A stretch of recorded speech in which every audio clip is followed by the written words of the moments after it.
So thank you all for being here today.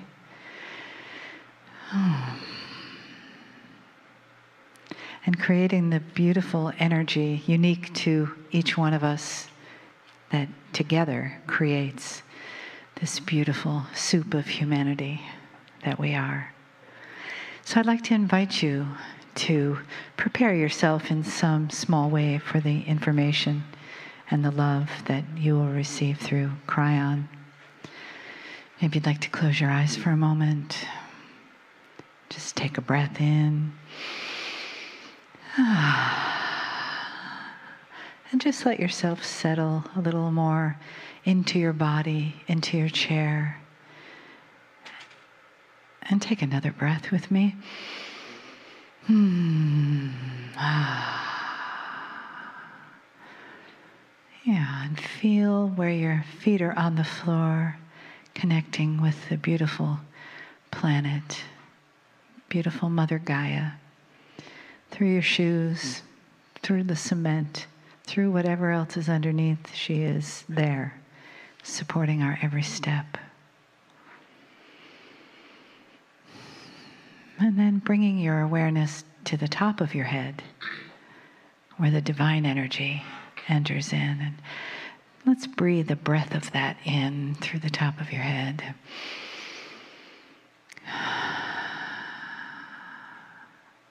And notice if you can feel it connect in your heart center, right in the middle of your body.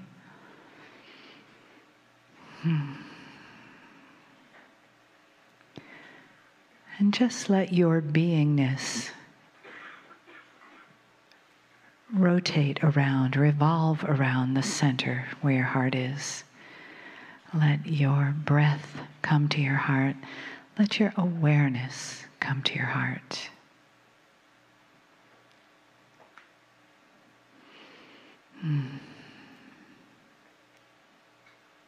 And though each one of us experiences that heartfeltness in a different way, when we put all of those hearts together, it forms a beautiful garland that surrounds us. Each flower just a little different, and each flower just as beautiful. And each flower opening to the message of love and honoring that comes into us with the grace and the joy that Kryon brings.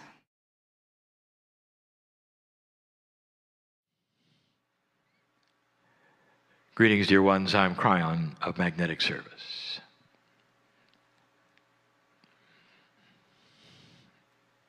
Perhaps some of you have not seen this before.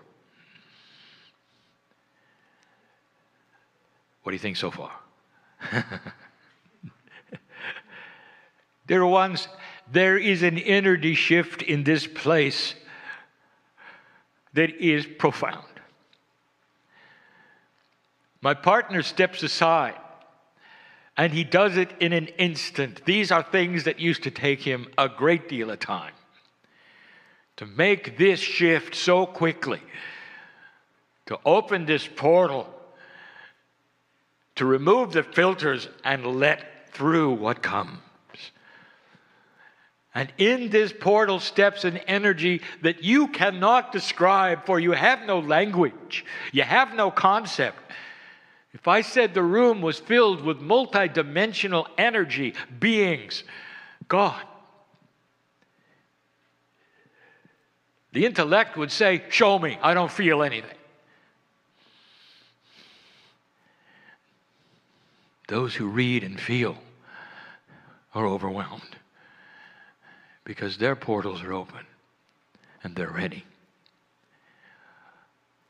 This represents the process of the human being by free choice to acknowledge or not the unseen things of the planet, because you're going to see a whole lot more of it. Nature itself is going to open up. You're going to feel the life forms that dwell in the trees. You're going to feel the congratulation hugs back when you hug a tree. For the first time, you're going to be open to multi-dimensional areas you don't even know exist.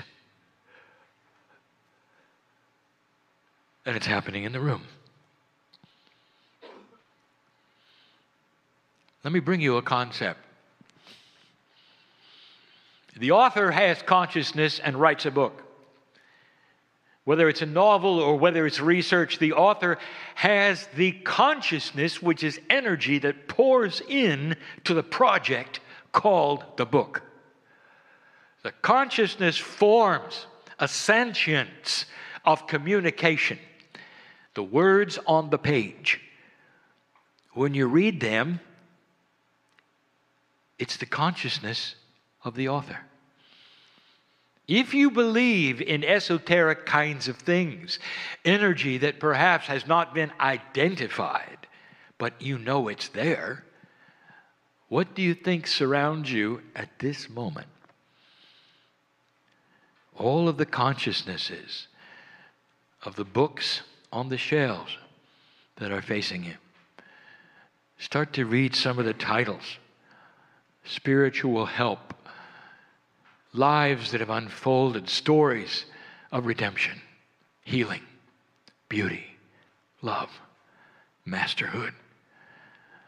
Who wrote them? The consciousness of the individuals on the walls are still here. Now that is a concept that is far out. And yet this is the kind of thing that we are telling you. You don't know what you don't know. Sometimes many of you would come into a place like this store that you sit in now. And you would glance at the books having no idea if there's anything here for you today. And one will literally fall in your hands, or they will glow so that you will see it and you'll pull it out and you'll know this is for me. This is the consciousness of the author in synchronicity with your higher self, giving you what you came for. Now, what is that energy called? And how do you prove it exists except that it's happened perhaps over and over to some of you? This is the synchronicity that we speak of. You have another name for it. That's creating your own reality.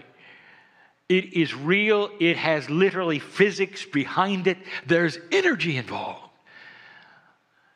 And that is what is coming to you. Tonight I'm going to give a lecture in my channel with information we've never given before. I'm going to call it Soul Summary. Why are you here?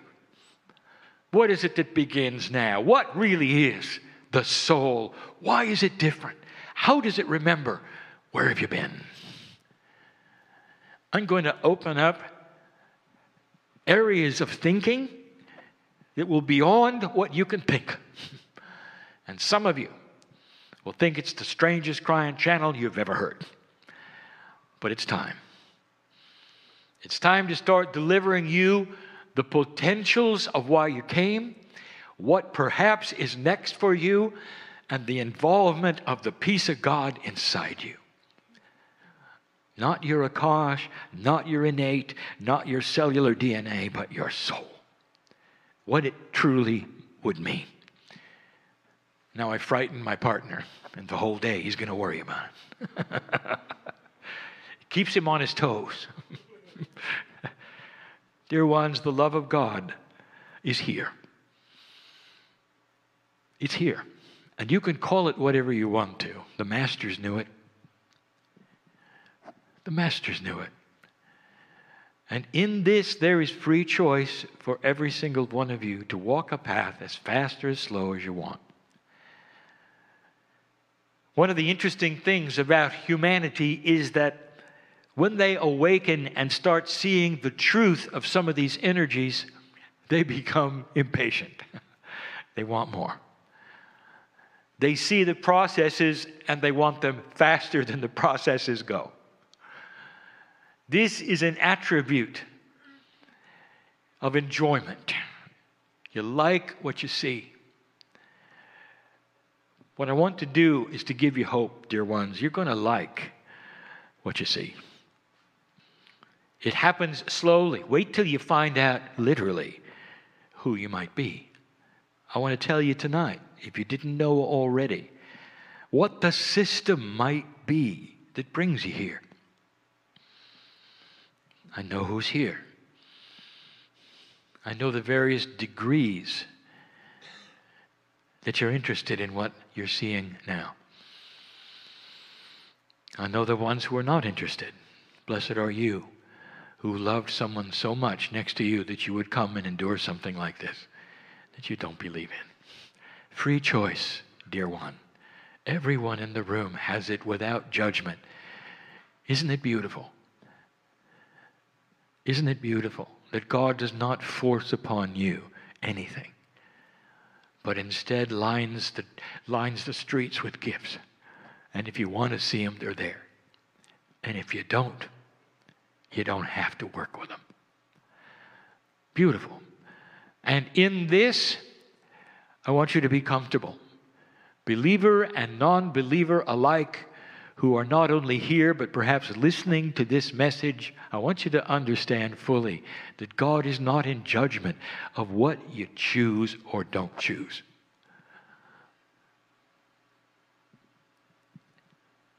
It's the holiday season. I know what that is.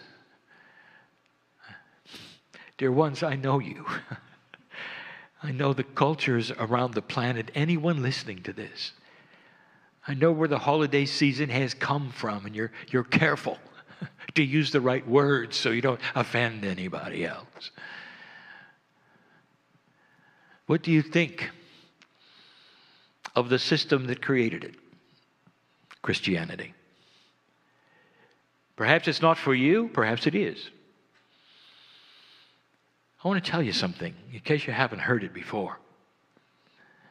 The master who walked the earth, called Christ, was real. The things he did, the things that got reported that he did, were real. All of it happened. One of the things that he said was, I am the Son of God, and so are you. He was an example to follow of a compassionate human being operating at 90%. His consciousness won over physics every time. He had the power of life and death. I'm going to talk more about that tonight in ways that you didn't expect. And you might say, well, it's fine, but I'm not necessarily going to go to the church with that name on it. You might say, well, there's beliefs in there that I'm done with. I'll give you a challenge, dear one. It's going to test your tolerance level. I challenge you to go to the church you don't want to go to. And there I want you to sit and enjoy the love of God that is there. You may not celebrate, sing the songs, you may not kneel, you may not do any of the things that are the doctrine of that particular organization. You may not even believe in some of the things they believe in. But let me tell you something you didn't expect. Healings occurred there. The love of God is there. The love of God is anywhere anyone asks for it. Did you know that? Anyone. You go to the synagogue, you'll get the same thing. The love of God is there, and healings have been there, and the mosque is the same. It's true that there is one God, and all humanity knows it. And there'll come a day, not when everything is synchronized and harmonized, but toleranceized, where you don't judge the other one, and it's okay any way you want to say, I believe in the creative source, and it's inside me. The holiday season is about tolerance, is it not? Tolerance of family that maybe doesn't believe what you believe. The tolerance of all manner of things when you get together in ways you don't normally do once a year. What is your gift to the planet? You start practicing it now, I'll tell you. Is you can show your mastery anywhere you are, in any situation you are, even in the difficult ones, the ones you don't believe in, you can still stand and be patient and know that you are God. This is the message. The discovery of mastery is the beginning of spiritual evolution. Oh, I have so much more to tell you. It will get weird. And so it is.